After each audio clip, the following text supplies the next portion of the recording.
On the Day of Judgment,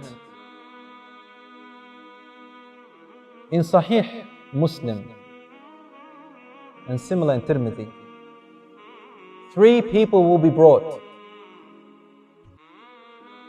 a scholar, a alim, a charitable giver, mutasaddiq, and a shaheed, a martyr, person who died in the cause of Allah. Allah subhanahu wa ta'ala will judge the alim. He will ask him, I gave you knowledge. How did you use this knowledge?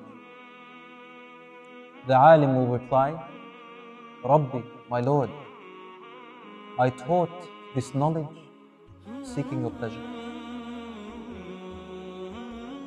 Allah will say, you are lying, kadhabt.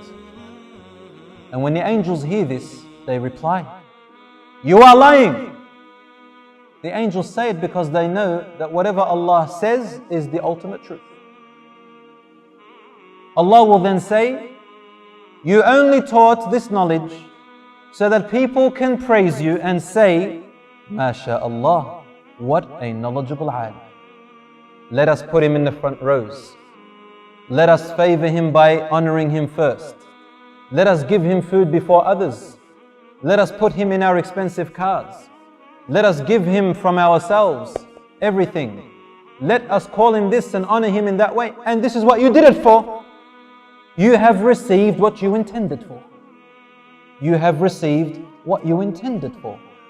Allahu Akbar, la hawla wa la quwwata illa billah. A alim who thousands, even millions of people in the world started to pray because of him, knew how to pay their zakat because of him, gave da'wah because of him or her.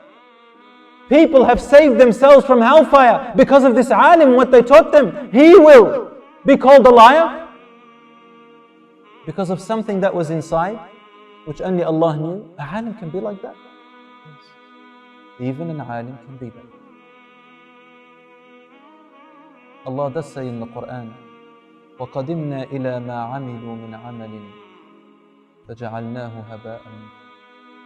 It's a possibility that some people will be brought on the Day of Judgment and they have done so much work, more than anyone, and then we will make it as if it was haba'an manthura, just dust in the wind. We ask Allah to save us from this. Then the mutasaddiq will be brought, the one who gave charity, wealthy, rich in money. What did you do with the wealth that I gave you? The rizq. And he will say, Rabbi, I gave it in charity to benefit the people. I gave it to the poor, and I gave it to the needy, and I gave it to the orphans and the widows, and I gave it to the family that was in need, and I gave it into an event which taught people, and I gave it to educational institutions, and I gave it to the printing company to print Qur'ans for da'wah, and I gave it to... Allah subhanahu wa ta'ala will say, why did you do that? He says, I gave it in order to please you, Ya Allah. Allah will say, bal kadhabt. You are lying. And the angels will reply, you are lying. And then Allah will say, you donated this wealth which I gave you in order for people to call you a charitable person.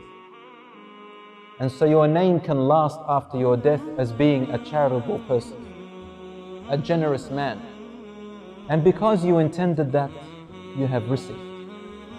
Today you have nothing with us. Then the shaheed will be brought. This is the person who gave his life or her life away. Allah will ask that person, what did you do with the body I gave you?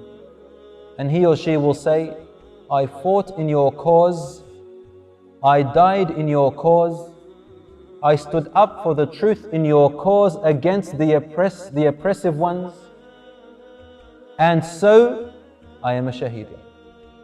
Allah will say, you are lying. And the angels will repeat, echoing, you are lying. Allah will say, you only did that so that people can call you a hero and build monuments out of you, and you have received that which you intended. Rasul sallallahu alayhi wasallam was speaking to Mu'adh radiyallahu anhu in this hadith. He was sitting in front of him, and he grabbed Mu'adh's knee and shook it like something. He wanted him to pay extra attention, something very serious. Ya Mu'adh, هؤلاء أول من تسعر بهم النار يوم القيامة. These are the first three people with whom Allah shall ignite hellfire with.